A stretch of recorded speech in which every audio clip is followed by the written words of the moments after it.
my uncle committed suicide. And it was, you talk about traumatic. That was traumatic for our whole family, I think. Just the way everything happened, it was really, really hard. Um, your parents were still deacons at the time, and I remember them coming to the house, not the day that it happened, but I think maybe the next day or day after, I don't know, but I know all the deacons kind of descended on our house.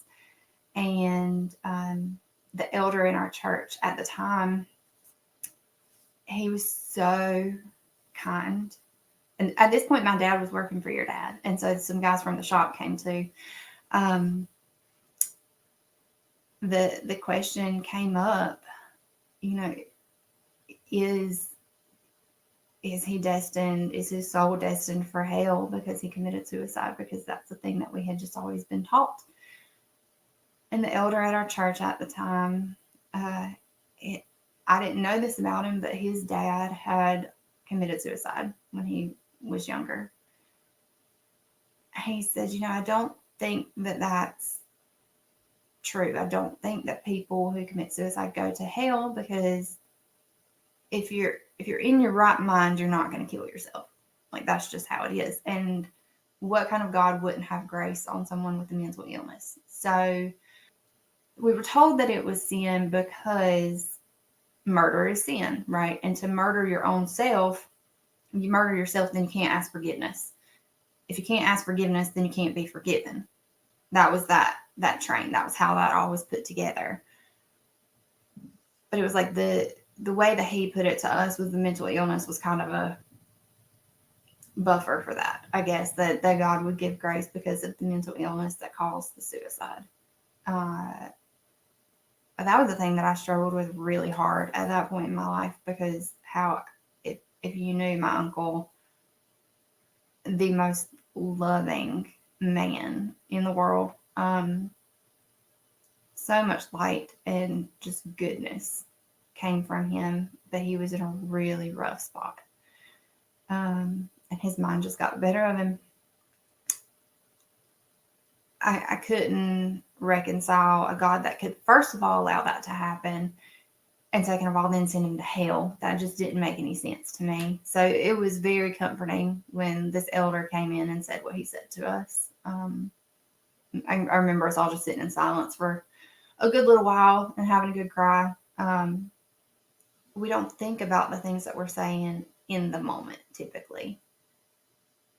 We don't realize until much later the impact that the words have. That's what I've realized.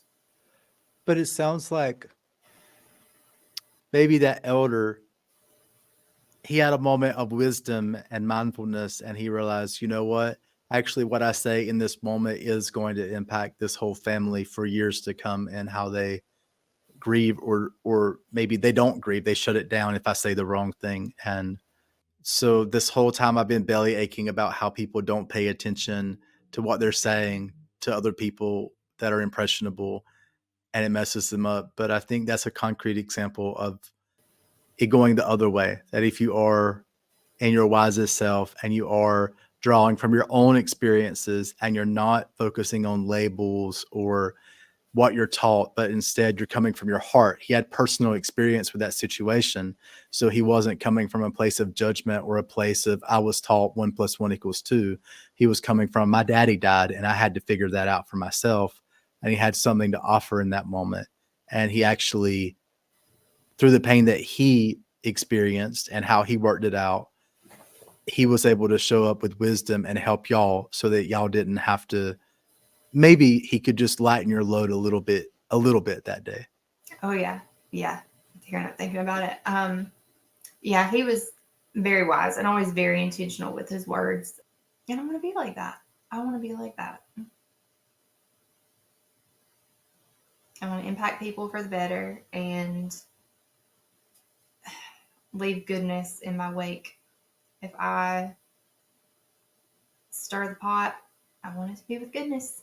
Just sprinkle glitter and love and happiness all over all of it. Thank you so much for listening and watching. Please consider going over to patreon.com/Patrick A. Parker and subscribing. And while supplies last, when you subscribe, I will send you a version of my book, Becoming Who You Truly Are, on Audible. And until the next episode, I wish you nothing but the best on your life's journey to becoming all that you truly are.